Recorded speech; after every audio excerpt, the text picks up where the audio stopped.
Deja Brew again, back here with another beer review. Today we have got James Boag... Whoa. Let's just go easy with this bad boy. We've got James Boag's Draught. This is a redemption. Merry Christmas, by the way. This is our 12 beers of Christmas. There is a theme to these videos. Figured out what they are yet? This is the third one. You figured it out? James Boag's Draught. Bit of a redemption, that premium lager. I went in hard already with the premium, so I'm hoping the draft is a little bit better. So let's see what we're up against here. Again, 1.4 standard drink, so higher alcohol should mean I get a bit more taste. Fun fact before we get into it, draft isn't really a beer type. It's actually what you would call a tap beer via a keg.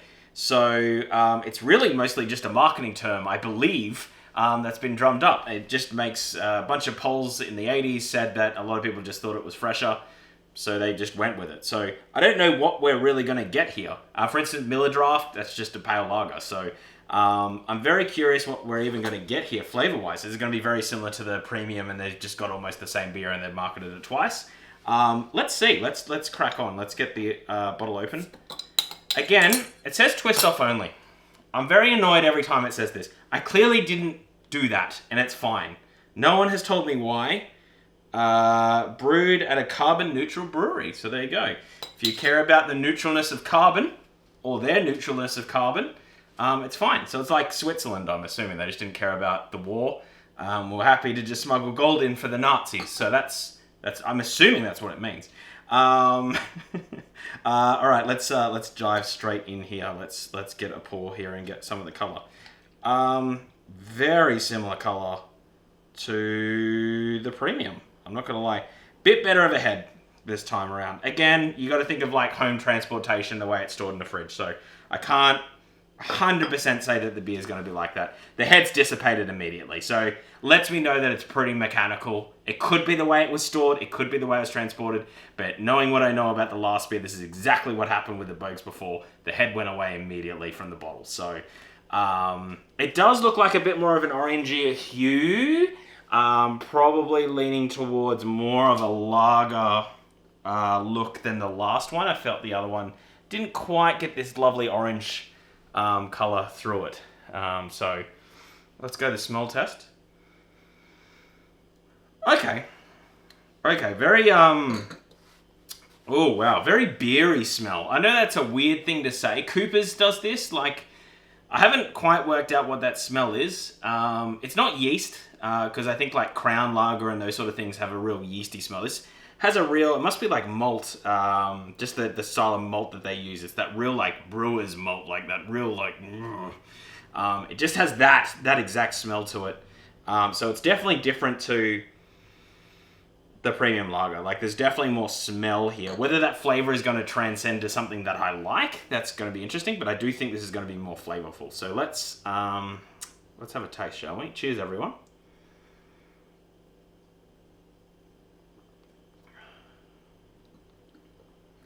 Okay. Yeah. Wow. That's actually much better than the premium. Much better. There's actual flavor in this. This is a fine beer. This is fine. That premium had no flavor to it, and the bits of flavor that it had just was nothing. This is almost good. Like, it's almost pushing that way. You get a little bit of sweetness at the start. There's not a lot. There's not a lot of malt flavors that you're coming through here. But it's a real lovely bitter flavor that comes through. And you do get a bit of the barley or the wheat.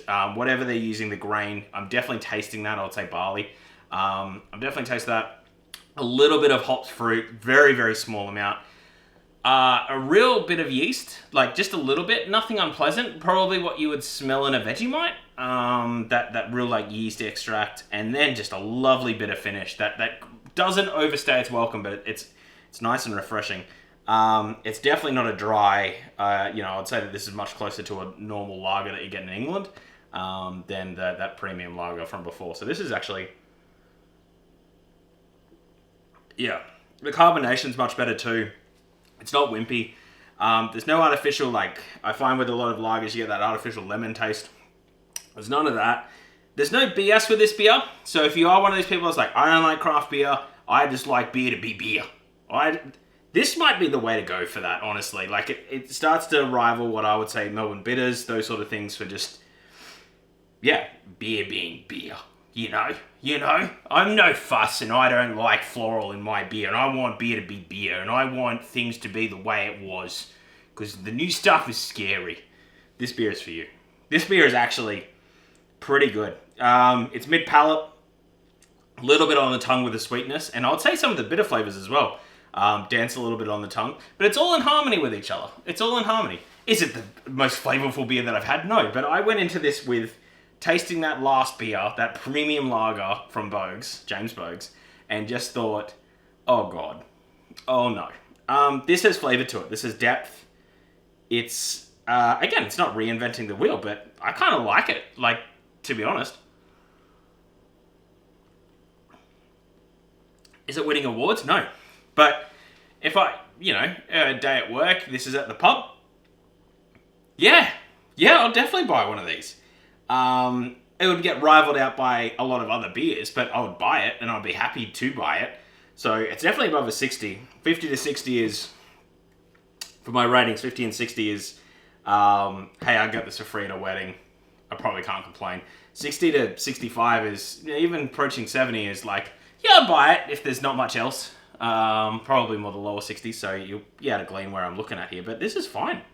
This is like, I did all those low carb beers in that one video, and they all lacked flavor. This definitely doesn't lack flavor, but it is just a very generic beer flavor. But it comes through quite well. It's almost what you get in an English bitter, which is quite nice. Like, it's quite nice. It's refreshing. I'm liking the bitter flavors. I don't think they've gone too hard with it or too harsh. Sometimes, just in the process, I think with preservatives or some other things, it just tastes a little bit too harsh, the bitterness. It's just a nice bit of flavor, and I'm kind of into it, to be honest. Wow. It's interesting, like, this journey that I'm on. I'm hoping that you guys can just get a little bit from it, but, like, I went into this just thinking this is going to be the absolute worst beer. It's pretty fine. I'm giving it a 63 out of 100, which is, for me, that's, yeah, like, I'll buy this. I'll have it in my fridge, especially if I've got a friend that I know that doesn't like, this is what this is. This is what this is. If you're a craft beer nerd like me, and you got a friend that's zero fuss, and you just need a pack in the fridge that you won't mind drinking yourself, and you know that they're going to have a good time too. So many of us craft beer losers, and we are a bit loserish. It's just who we are. We want to kind of educate everyone into being, no, you don't get it. No, you don't understand and you're drinking it wrong. We just need to understand they're not here for the journey. They haven't come along for the journey with us. And that's fine. We can still have a beer with our friends. I would get this. I would get a 6-pack for this in the fridge. Because if you just wanted a beer at the end of the day and you weren't wanting something fancy, it's not a bad pull from the fridge for yourself. And your friend coming over is just going to be like, oh yeah, James Boag Draught, haven't had this before. They'll taste it and they'll be like, oh, this is actually pretty good. And you're just winning at life. And you don't really care that people take this out of the fridge either.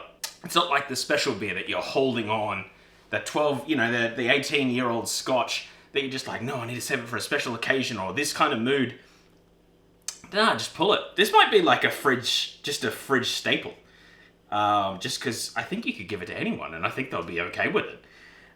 Is it the best beer in the world? No, it's not. But it's drinkable. It's drinkable and it's fine, especially if it's on sale. And this beer sometimes does go on sale. I'll pick it up. And like I said, it's a fridge staple at this point. I think, like, I've completely changed what my fridge staple would be for guests. I think for Christmas time when you got, like, the family coming over, and you're like, I don't want Uncle John getting the good stuff. He's not getting Slipstream Brewery. I don't want him getting Northwest Brewery. I don't want him getting Mornington Brewery. I don't want him to getting that. Sea Legs. I don't want them tasting those things because they're not going to appreciate it. Here's James Boag's for you, and I've stuck it in an esky, and everyone's happy. I'm bringing this to cricket. Yep. Yeah, I try bring them craft beers, and they're unappreciative over there. Not of my talents. I'm actually unbelievable, but not really. But yeah, no, this is a fine beer. I'm very happy with it. Anyway, that is the whole video. If you do like this video and you've got this far, hit the like button. Otherwise, hit subscribe because that really does help us out, especially with motivation. We're under 18 as the recording of this video. I expect that to go up, but, you know, you might be the reason it goes to 19, and then I'm like, I am doing things okay. Comment down below if there's a beer you want me to try once I'm done with these 12 days of Christmas. I am taking requests. I can source them all. There's a bottle shop near me that has 1,000 different beer types. I can order it online if they don't have it or if they can't get it. So, yeah, doesn't matter how wild it is. Yeah, I'm happy to give it a whirl, especially if it's like your favorite and you wanna see what other people think. Anyway, thank you so much for watching. Have a great day. See you, and cheers. Shocked.